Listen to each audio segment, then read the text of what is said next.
Our next season preview takes us to Gossy Good Times, Burke, as we head to the Central Coast Mariners, coming off the championship winning season. They were victorious on the final day of the campaign with their now departed coach Emily Husband, who has joined Joe Montemuro's Matildas set up as an assistant coach. Kory Babington comes in to replace Husband. But he's not the only in for the squad. They have lost a significant portion of their squad in the off-season and have been quite busy. Some of those notable outs include Sarah Rowe, Taylor Ray, Jessica Nash, Sadine Evans, and Brooke Nunn. While the ins list is longer than my arm at this point, and these are the notable ones, right? Millie Ferret, Annalie Grove, Avani Prakash, Janaea Dos Santos, Kai Buchanan, Liz Barwick-Gray, Isabella Cogo DeCipio, Bailey Broomhead, Tamar Levin, Lorena Bauman, Baxter Thew, Cannon Clough returns to the A-League Women competition. I'll let you pick where you want to go, Burke, honestly. Yeah, they've been busy in Central Coast. It's gonna, yeah, I mean, it's really just an entirely new team, isn't it? They've kept like a handful of players, if that. Um, a lot of the losses are like significant because most of their season hinged on like Taylor Ray and Bianca Galich, and they're gone. Um, so this is fun. It's essentially, yeah, a brand new team to the league from like the top down. So, yeah, the burning question I have for this team is what? Yeah, What? yeah. That is probably a fair question to ask. I can't believe I forgot to write Bianca Galich's name in the notable outs section of our rundown. So thank you for that. Some of the That's what I'm players here it for. looks like they've brought back as well: Sarah Langman, Greta Krasula, Annabelle Martin, Blake Hughes. But I just It's like just a as new team. yeah, this is they've basically done a forced rebuild in the off season, which I think leads to my question of how will what is essentially a brand new squad perform under a brand new coach? I really don't know. And it's kind of like a shame that this is what's happened to Central Coast after they won the championship. Like they it was huge for them. And then they've just absolutely cleaned house. Like a lot of it I can understand with players leaving and with Husband getting the job with the Matildas, like that's absolutely fair. But it does bring up the question of what the hell is going on at their front office if they can't if they can only manage to keep like five or six players from a championship winning squad. It's odd. It is odd. So I'll touch on the coach here, Kory Babington. He has a strong history in women's football in this country. He is part of the Emerging Matildas program. Um, so he clearly knows what he's talking about with women's football, and this is probably a well-deserved opportunity for Kory Babington. And obviously, he has a lot to do with development of young players, right? And so um, I don't think you look at some of these players that are coming in, right? The fact that they are in some cases quite young, and yeah, there are a couple of experienced heads there, veteran players, and I look at Liz Gray, in that scenario where it's like, okay, she's. I said it in a call earlier this year, and a shout out to Eric Subiano for helping give me this information was, you know, she scored, in the 2015 grand final as a striker, right?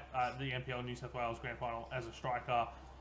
10 years on, she scored in the semi-finals that sent them through to the NPL Women's Grand Final. She scored in that Grand Final as well. She is a veteran that has, sort of shifted all around the park throughout her career.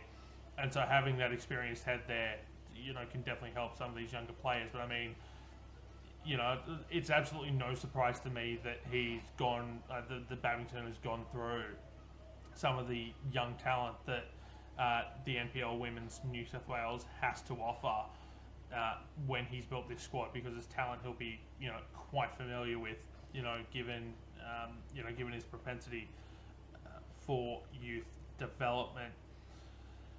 They won last season, Burke. They finished the regular season in 4th. They hosted Canberra United, and then beat Melbourne City over 2 legs to make the grand final. Beat Melbourne Victory. I don't think it's too much of a stretch to say that they're probably gonna, maybe not in terms of the ladder itself, a regular season, but I don't think we see them going back to back. No. Which, yeah, it sucks because you want your previous winners to be title defenders. And I remember saying after they won the final, oh, if they go into the next season, that being this one, with this whole underdog storyline, I'm gonna be so mad. They won the whole thing. They can absolutely run with the underdog storyline. Just run it back. Yeah. So my bad for saying that. To be fair, I didn't know at the time that they were going to basically have an entirely new squad of players. But yeah, they can do that if they want. They can be yeah, we're the underdogs of the season. For me, I don't know. I can very much see them being similar to Brisbane in that they're competing for the bottom of the top 6, right? So they'll be around that 6-7 mark. I don't think it'd be a stretch to say that they're going to miss finals. I wouldn't be surprised if they make it either. It wouldn't surprise me if they're sitting around 3rd either, but it also wouldn't surprise me if they're sitting around 9th. And I think that's just what almost comes as standard when you look at a squad that has this much turnover, from season to season. So yeah, I think if I were to lock it in, I'm probably going to say bottom of the top 6, but I'm not confident in that whatsoever. And then, Burke, your player to watch. My player to watch, I would have to say Tamar Levin. I think she had a great season when she played with Brisbane, and I really, really enjoyed watching her in the off-season playing for my beloved Heidelberg United in the NPLW Victoria. So, yeah, I want to see how good she goes again in the big leagues. I mean, the cop-out answer here is just to say Izzy Gomez, right? That's the cop-out answer. We're so all I'm not going to. Everyone's excited to see Izzy Gomez. Exactly. So I'm not going to give the cop-out answer. I'm not special. That's a hot take and a half. My word. No one's special for wanting to see Izzy Gomez play. Everybody wants that. Yeah, no, that's fair. That's fair. I just heard the words "not special" and just immediately jumped on that. I should have listened to the rest of the context. Not about you. Well, if the shoe fits. But yes, look, that would be the cop-out answer. But for me, I'm going to say that is one of the new recruits coming in Isabella Coco de Scipio.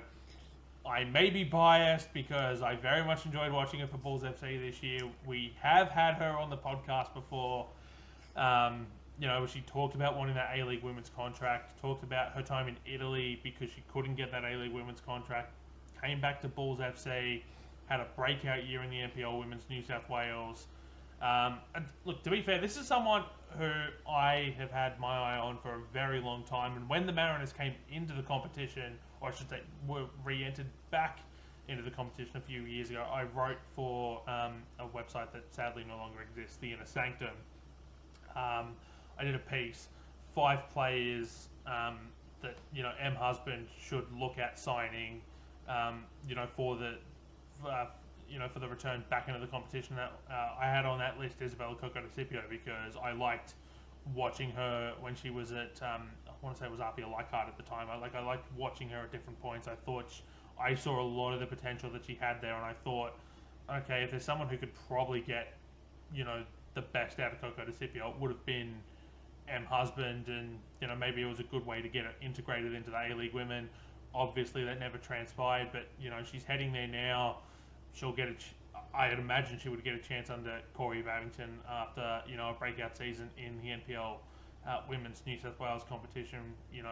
Doing the double with Bulls FC Academy, along with her teammate Liz Gray, who's also part of the squad, as previously mentioned. If you want to check out that interview with Isabella Coco-Scipio, you can click on your screen now to have a look at that, just above my head.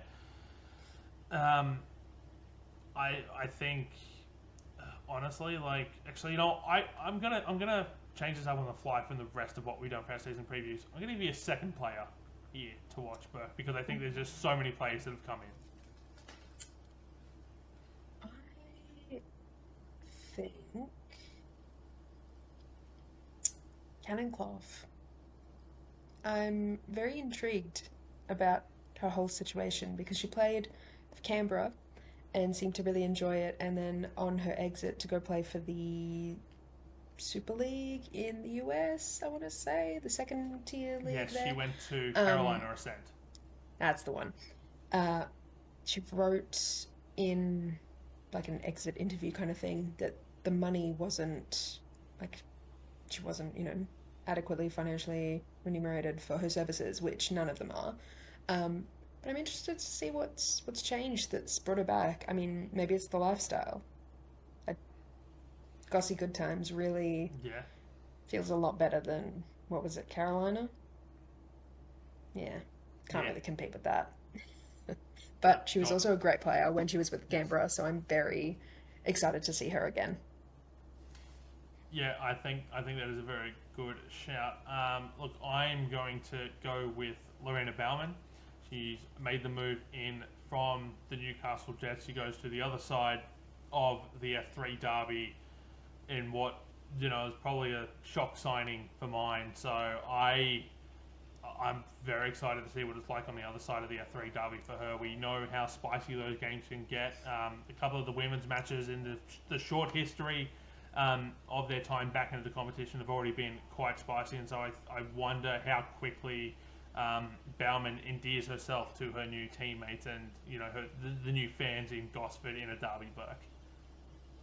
Yeah, it'll be interesting. I'm very excited for those F3 derbies. If you enjoyed our Central Coast Mariners preview, you can have a look at the rest of our previews by clicking on the playlist here.